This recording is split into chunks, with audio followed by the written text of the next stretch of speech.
This last phase of like the initial part of the program is a step that I think I might have created. For all I know, people have been doing it for years. I just haven't seen the exact sequence. And actually the sequence is quite complex. The main reason why we do level 5 actually is because of a specific position that I want you guys to understand, which is this position. Now lots of people will do this kind of step. They'll be going like this, and then they'll go like that. So rather than bringing the foot in on this side, we would go back here, and then we would go cross over onto the toe. And again, I can't stress this enough, there's barely any weight. My toes aren't really even on the ground, it's just the shoe. It's like just my shoe, there's no toe pushing on the ground.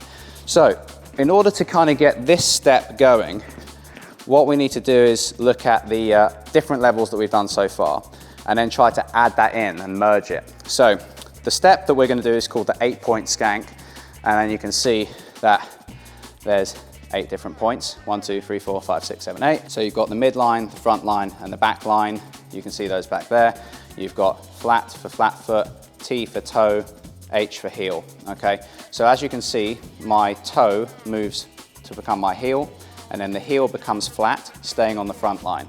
Now, that might be confusing to a lot of people. It's just that when I was looking at tutorials, I wanted someone to do this, so I thought I'll just do it myself. So what we look at is, first of all, we take a basic kind of X step style, which is going to be this. Okay? So if you can't do that already, there's absolutely no point in trying to do this, in my opinion. Okay?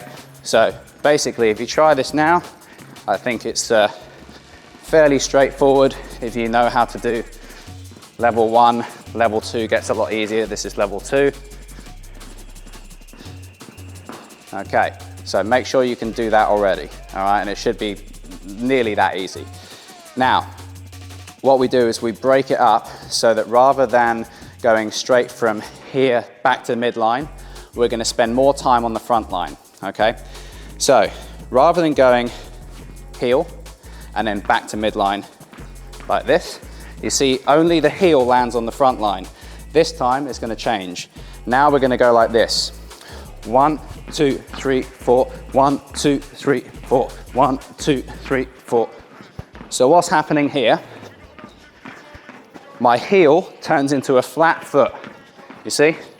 Heel flat. Heel goes flat. Then what happens? When one foot goes flat on the front line, the toe comes in and goes around the opposite direction. Okay, I'm going to do that at half speed, and it's going to look like this.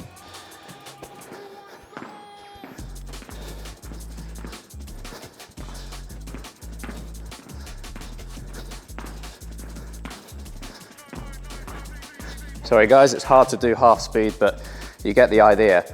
That's why on the front line, there's 4 boxes, okay? Because there's 2 things that happen on the front line. So, the way it looks from the front would be like this.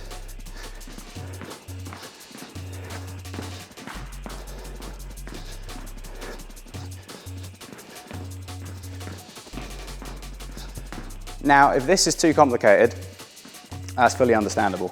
It was actually really difficult to try and explain it. I had to think about it, and it's, yeah, not that easy. But if you just remember the 3 lines, then that makes it a little bit more tolerable.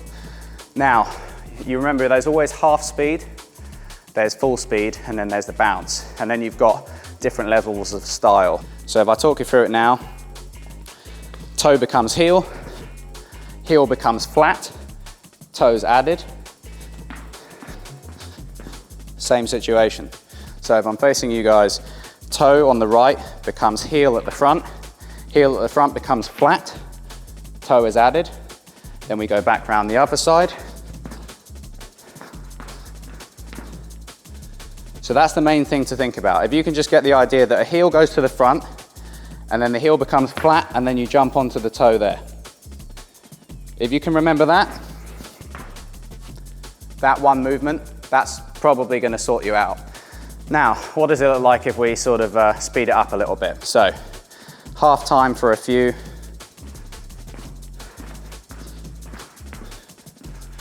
basically very difficult to do without speeding it up a little bit more. If you go full speed, it'll look like this.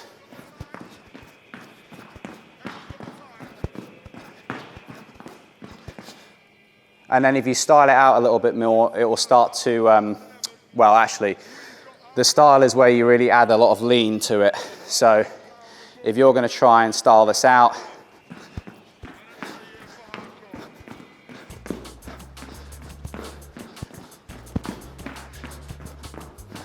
you see I'm getting even more into it, kind of like leaning in like this.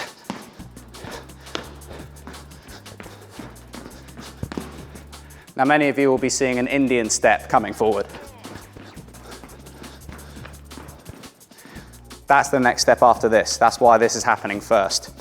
So a bounce step would look something like this.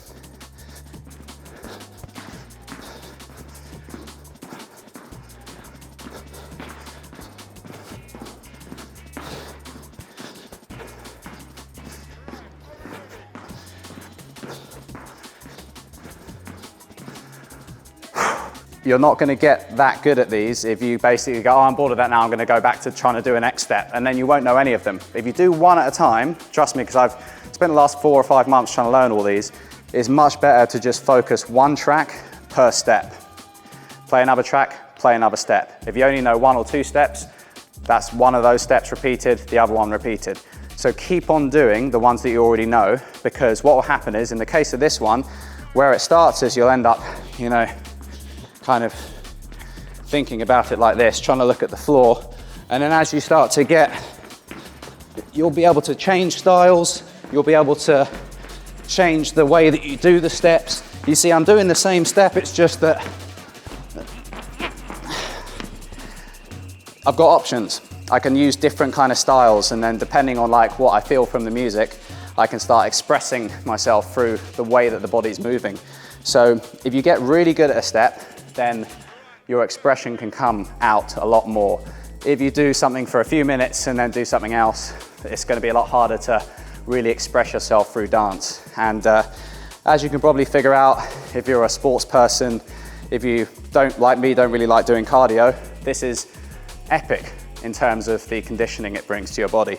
So yeah, so we are halfway through the Rave Step program, okay? So the second half is going to be a little bit different. That introduces the V-Step, which is the true DnB step, and also a few tricks that you guys can use to sort of jazz things up. And then at the very end, what we do is we look at how all of them merge together will look at level 10, which is, level 10 is not a new step. Level 10 is just where we look at trying to merge them together and kind of demo, mainly just demo like what it's like to blend them all together. And then you guys can see what it's like once you know all of them. So yeah, there we go. So one track now, one step, 3 different tempos. Let's go.